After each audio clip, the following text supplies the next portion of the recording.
वक्रतुण्ड महाकाय कोटि सूर्य समप्रभ निर्विघ्नं कुरु मे देव सर्वकार्येषु सर्वदा। మీ అందరికీ నమస్కారం. ఈరోజు మనం ఏదైనా ఒక ఫిక్స్డ్ అసెట్ లేదా మనం ఏదైనా దేంట్లో పెట్టుబడి పెట్టాలన్నా, ఒక స్థిరాస్తిని కొనుగోలు చేయాలన్నా, ఒక స్థిరాస్తిని ఒక కుటుంబం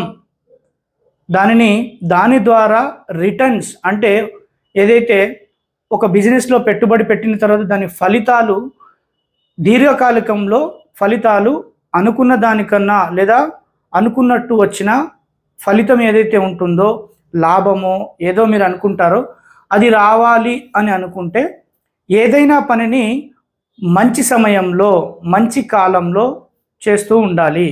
దాదాపుగా మనం గృహం కట్టుకోవడానికి వచ్చినట్లయితే గృహానికి సంబంధించినంత వరకు దాదాపుగా మనం భూమి పూజ ముహూర్తాన్ని నిర్ణయించుకుంటాం.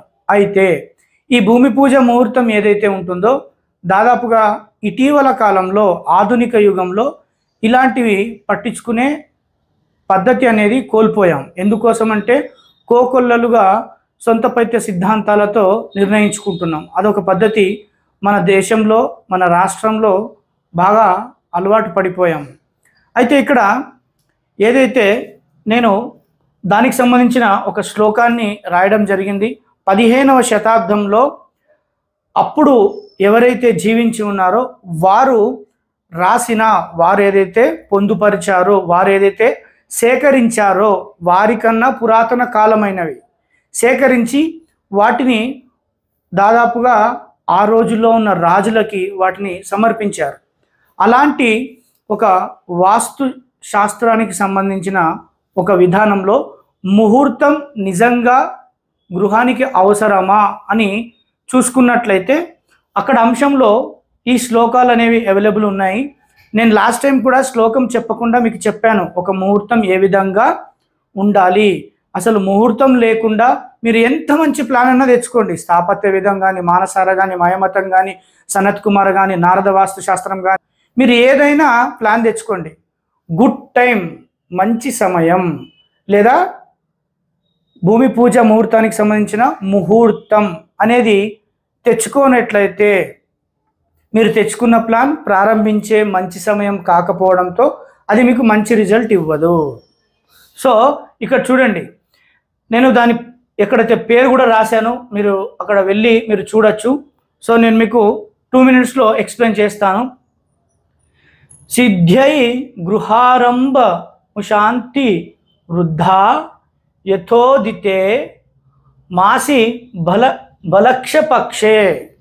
సో దీని యొక్క మీనింగ్ ఏంటంటే మనం ఏదైతే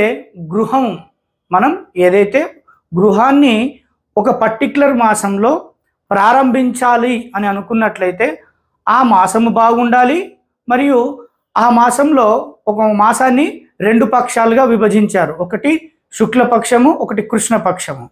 అప్పుడు ఇక్కడ చూడండి, మాసి బలక్షపక్షే, పక్షం అనేది బలంగా ఉండాలి.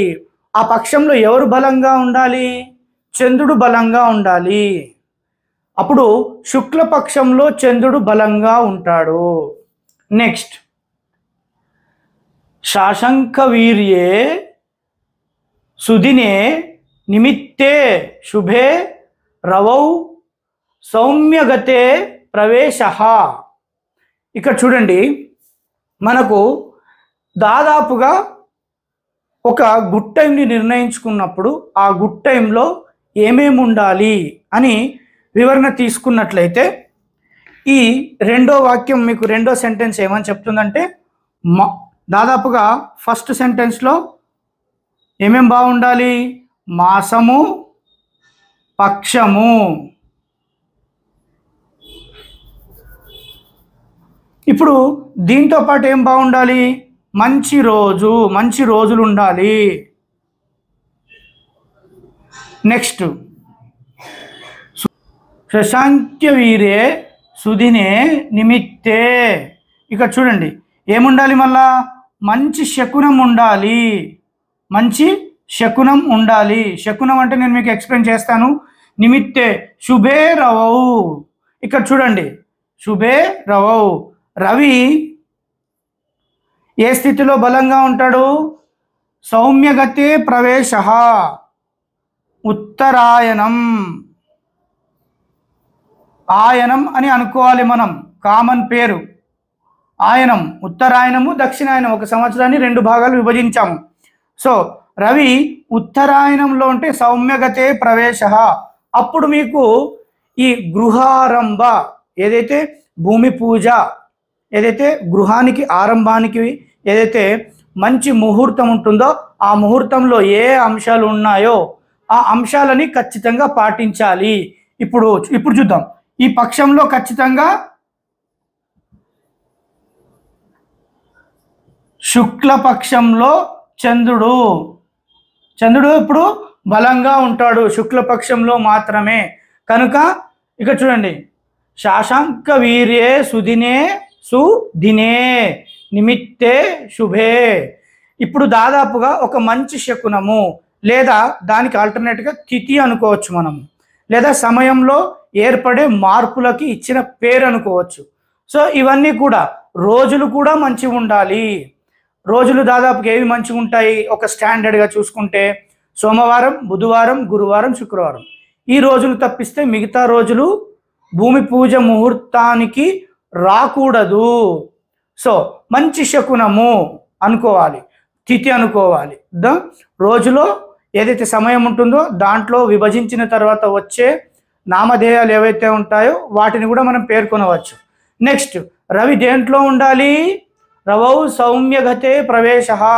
ఉత్తరాయణంలో సూర్యుడు ఉండాలి.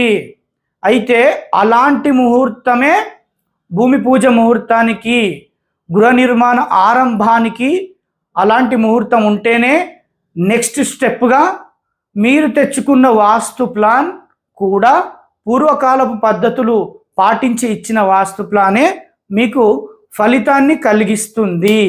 సో నేను దాదాపుగా అయ్యా గౌరవనీయులైన ప్రజలు, స్థాపత్య వేదం అని ఇటీవల ఏదైతే వస్తుందో, ఇల్లు దాని ప్రకారమే కట్టుకుంటే ముహూర్తం కూడా దాని ప్రకారమే ఉండాలి. ఆ ముహూర్తాలలో ఈ అంశాలు ఉన్నాయి. ఎందుకోసం అంటే ఈ శ్లోకము దాదాపుగా ఇక్కడ నేను పేరు ఇచ్చాను, మీరు దాంట్లో వెరిఫై చేసుకోవచ్చు. ఇక్కడ చూద్దాం.